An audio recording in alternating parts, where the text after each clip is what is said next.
السلام عليكم ورحمة الله وبركاته. وعليكم السلام.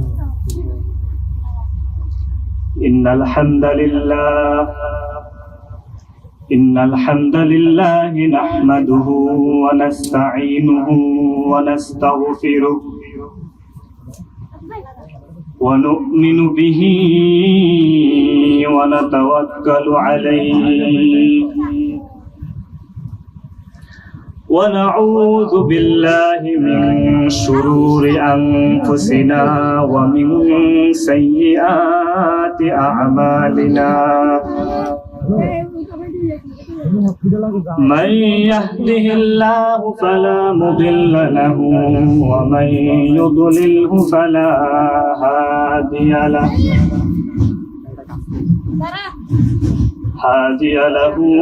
أي فلن تجد له وليا مرشدا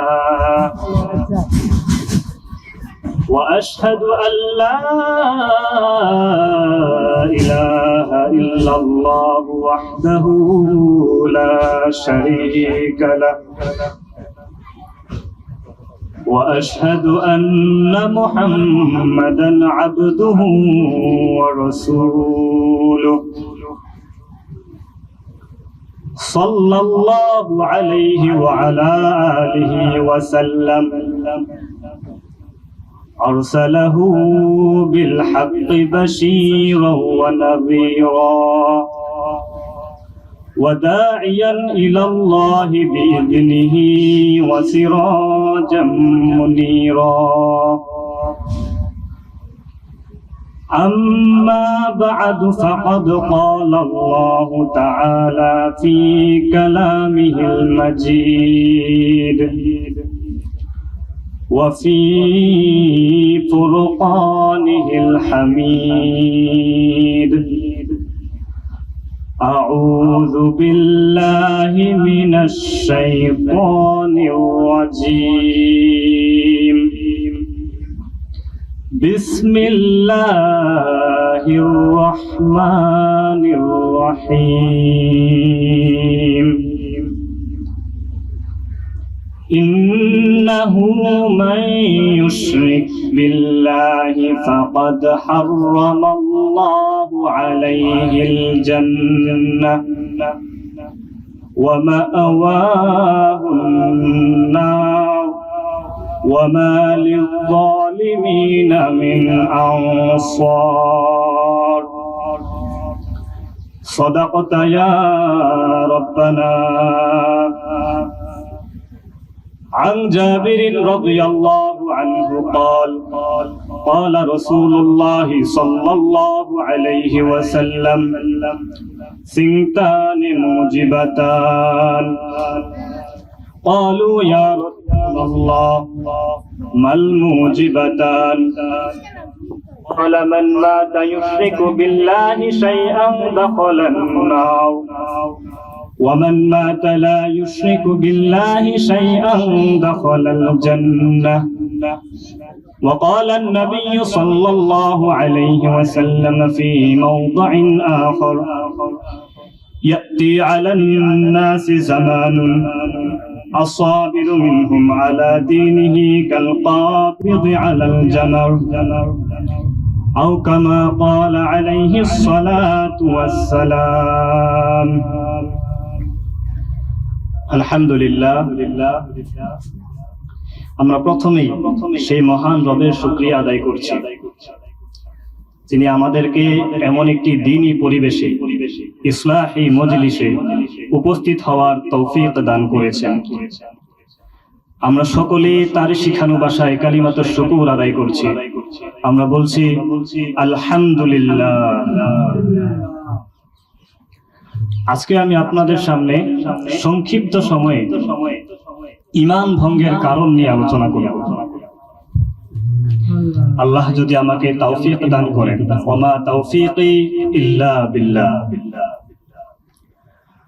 আসলে একজন মুমিনের নিকট সবচেয়ে দামি সম্পদ হলো তার ঈমান। ঈমানের চাইতে আর দামি সম্পদ তার কাছে নাই। আমাদেরকে নামাজ ভঙ্গের কারণ শেখানো হয়, আমরা অনেকে নামাজ ভঙ্গের কারণ জানি, ওযু ভঙ্গের কারণ জানি, রোজা ভঙ্গের কারণ জানি, কিন্তু আমরা কয়জনে ঈমান ভঙ্গের কারণ জানি? কিন্তু সবার প্রথমে ঈমান ভঙ্গের কারণগুলো জানা উচিত ছিল। কারণ ঈমান যদি না থাকে, নামাজ, রোজা, হজ, যাকাত কোনো কাজে আসবে না। ঈমান থাকলেই এগুলো কাজে আসবে। সেই ঈমান ভঙ্গের কিছু কারণ নিয়ে আজকে আপনাদের সামনে আমি আলোচনা করব। ঈমানের দৃষ্টান্ত শুনেন। ঈমানের দৃষ্টান্ত হলো প্রথমে একের মতো, আর সমস্ত আমলের দৃষ্টান্ত হলো তার ডানে থাকা শূন্যের মতো। আপনার কাছে যদি এক থাকে, অর্থাৎ ঈমান থাকে, এর সাথে যদি আপনি শূন্য যোগ করেন, অর্থাৎ আপনি যদি আমল করেন, তাহলে একের সাথে শূন্য বসলে হবে 10। যদি আরেকটা শূন্য বসান, অর্থাৎ আরো আমল করেন, হবে 100। আরেকটা বসালে 1000, আরেকটা বসাবেন 10,000। এভাবে 1 লক্ষ, 10 লক্ষ, 1 কোটি, 10 কোটি পর্যন্ত যদি যায়, তারপর যদি হঠাৎ সামনের একটা খসে পড়ে নাই হয়ে যায়, এই 1000 লক্ষ কোটি শূন্যের কোনো দাম আছে নাকি? 1000 লক্ষ কোটি শূন্যের কোনো দাম নাই। ঈমান হলো সেই এক। সেই ঈমান যদি না থাকে, তাহলে 1000 লক্ষ কোটি শূন্যের কোনো দাম থাকবে না। ঈমান হলো কাচের বস্তুর মতো। কাচের বস্তু যেমন যত্ন করে ধরতে হয়, সাবধানে নাড়াচাড়া করতে হয়, ঈমানকেও সেভাবে সাবধানে যত্নের সাথে রক্ষণাবেক্ষণ করতে হবে। না হলে কাচের বস্তু যেমন ভেঙে যেতে পারে, ঈমানও হঠাৎ করে ভেঙে যেতে পারে।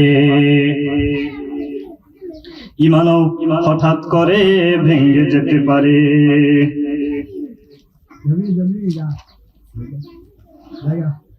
ঈমান আনতে সময় লাগে সর্বোচ্চ আধা মিনিট, 30 থেকে 35 সেকেন্ড। কিন্তু ঈমান ভাঙতে, ঈমান নষ্ট হতে 2 সেকেন্ডও সময় লাগে না। একজন অমুসলিম যখন ঈমান আনতে চায়, আমরা তাকে কালিমায়ে শাহাদাত পাঠ করাই। আমরা তাকে পাঠ করাই আশহাদু আল্লা ইলাহা ইল্লাল্লাহ ওয়াহদাহু লা শারীকা লাহু ওয়া আশহাদু আন্না মুহাম্মাদান আবদুহু ওয়া রাসূলুহু। এই কালিমায়ে শাহাদাত পাঠ করতে আধা মিনিটের বেশি লাগে না। একজন অমুসলিম এভাবে ঈমান আনতে পারে। কিন্তু আপনি যদি কোনো মুসলিমকে জিজ্ঞাসা করেন, মহানবী আল্লাহর হাবিব সাল্লাল্লাহু আলাইহি ওয়াসাল্লামকে শেষ নবী মানো কিনা, সে যদি উত্তর দেয় না, এই না বলতে যে 1-2 সেকেন্ড সময় লাগছে, তার ঈমানটা চলে যাবে। কারণ সে পবিত্র কোরআনের একটি আয়াতের একটি মেসেজকে অস্বীকার করেছে। কোন সে আয়াত? চলুন জেনে নেই।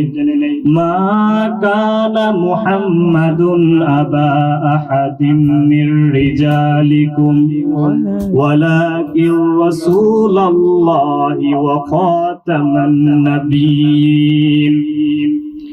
এই আয়াতে আল্লাহ সুবহানাহু ওয়া তাআলা বলেছেন, মুহাম্মদ সাল্লাল্লাহু আলাইহি ওয়াসাল্লাম তোমাদের কোনো পুরুষের পিতা নন, বরং তিনি আল্লাহর রাসূল এবং সর্বশেষ নবী।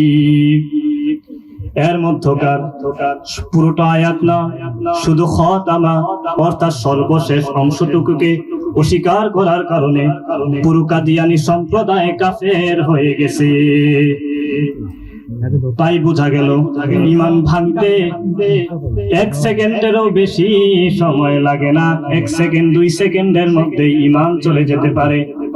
ইসলামের কোরআনের সবগুলো বিধানকে অস্বীকার করা লাগে না। কোরআনের 1-2টা বিধানকে অস্বীকার করলেই ঈমান চলে যেতে পারে। সময় সংক্ষিপ্ত, আসুন আমরা আস্তে আস্তে ঈমান ভঙ্গের কারণগুলো জেনে নেই। ঈমান ভঙ্গের সর্বপ্রথম কারণ হলো শিরিক করা। ঈমান ভঙ্গের সর্বপ্রথম কারণ হলো শিরিক করা। চলুন জেনে নেই, সহজে জেনে নেই শিরিক বলতে কি, শিরিক আসলে কি। সহজভাবে বলতে গেলে শিরিক হলো যে বিষয়টি একমাত্র আল্লাহর জন্য নির্দিষ্ট, একমাত্র আল্লাহর জন্য নির্ধারিত। এর মধ্যে আপনি যদি কাউকে, কোনো স্থানকে, কোনো জিনিসকে অংশীদার বানান, তাহলেই এটা শিরিক হয়ে যাবে। উদাহরণ দিলে বুঝতে সুবিধা হবে। সিজদা পাওয়ার একমাত্র মালিক কে? জোরে বলতে হবে, কে? সিজদা পাওয়ার একমাত্র মালিক হলেন আল্লাহ। কিন্তু আপনি যদি এই সিজদা কোনো স্থানে দেন, কোনো মানুষের পায়ে দেন, তাহলে স্পষ্ট শিরিক হয়ে যাবে, আপনার ঈমানটা চলে যাবে। ঈমান আর শিরক, কুফর আর শিরক, এই দুইটা এক অন্তরে কখনো থাকতে পারে না। তেল আর পানি কি মিশে নাকি? তেল আর পানি মিশে না। তেল আর পানি যদিও মিশে, ঈমান আর শিরক, ঈমান আর কুফর এক অন্তরে কখনো মিশবে না, এক অন্তরে থাকতে পারে না। ঈমান থাকলে শিরিক থাকবে না, শিরিক থাকলে আপনার অন্তরে, আমাদের অন্তরে ঈমান থাকবে না। এমনই ভাবে সাহায্য চাইতে হবে, বিপদে আপদে সাহায্য চাইতে হবে একমাত্র আল্লাহর কাছে। কার কাছে? আপনি বিপদে পড়েছেন, আপনার সন্তান নাই, আপনি সন্তান চাবেন একমাত্র আল্লাহর কাছে।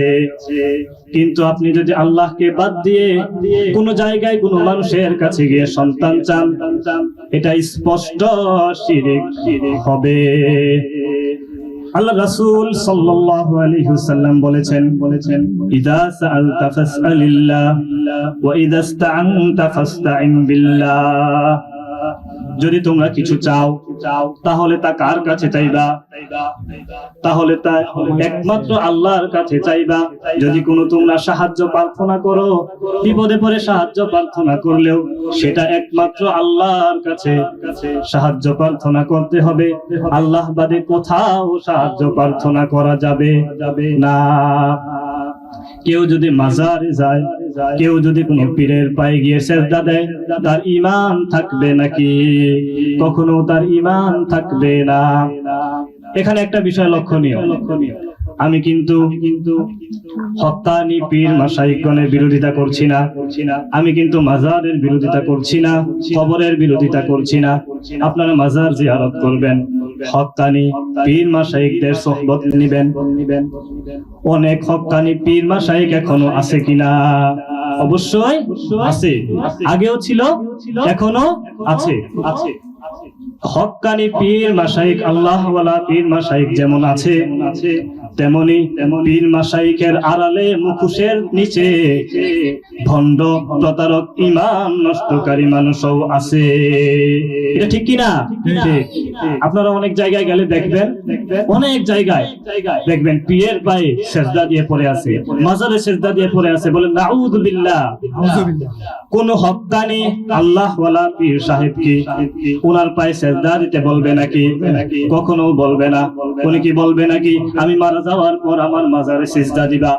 এই কথা কি কোন হক্কানি পীর মাশায়েখ বলতে পারে নাকি? কখনো বলতে পারে না। হক্কানি পীর মাশায়েখদের সোহবতে থাকবেন, মাজার জিয়ারত করবেন, কবর জিয়ারত করবেন, কিন্তু ঈমান নষ্টকারী, ঈমান চোর থেকে সাবধান থাকতে হবে। কারণ ঈমান হলো সব থেকে দামি জিনিস। একজন মুমিনের কাছে ঈমানের চাইতে দামি কোনো জিনিস নাই। দামি জিনিস বেশি চুরি হয়, ঠিক কিনা? যে জিনিস যত দামি হবে, সেই জিনিস চুরি হওয়ার সম্ভাবনাও তত বেশি, সেই জিনিস চুরি হওয়ার সম্ভাবনাও বেশি। তাই আমাদেরকে ঈমান চোরদের থেকে সতর্ক থাকতে হবে। এবার চলুন এই শিরকের ভয়াবহতা জেনে নেই।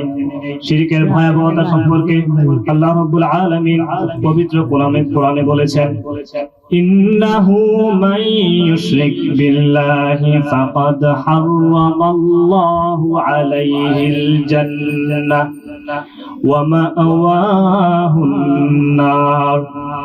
নিশ্চয় নিশ্চয় যে আল্লাহর সাথে শিরিক করবে, আল্লাহর সাথে অংশীদার সাব্যস্ত করবে, আল্লাহ তার জন্য জান্নাতকে হারাম করে দেন। এবার বলেন জান্নাতের মালিক কে? জোরে বলতে হবে, জান্নাতের মালিক কে? জান্নাতের মালিক একমাত্র আল্লাহ। সেই জান্নাতের মালিক যদি কারো জন্য জান্নাত হারাম করে দেয়, সে কি কোনোভাবে জান্নাতে প্রবেশ করতে পারবে নাকি? কোনোভাবেই পারবে না। যদি সে জান্নাতে প্রবেশ না করে, নিশ্চিত ভাবে তার স্থান হবে জাহান্নাম, ঠিক কিনা? এই বিষয়টাই বলেছেন ওয়া মাআওয়াহুন নার ওয়া মা লিয-যালিমিনা মিন আনসার। তার বাসস্থান হবে, তার আবাসস্থল হবে জাহান্নাম। এবার আরেকটি সতর্কবাণী শোনেন।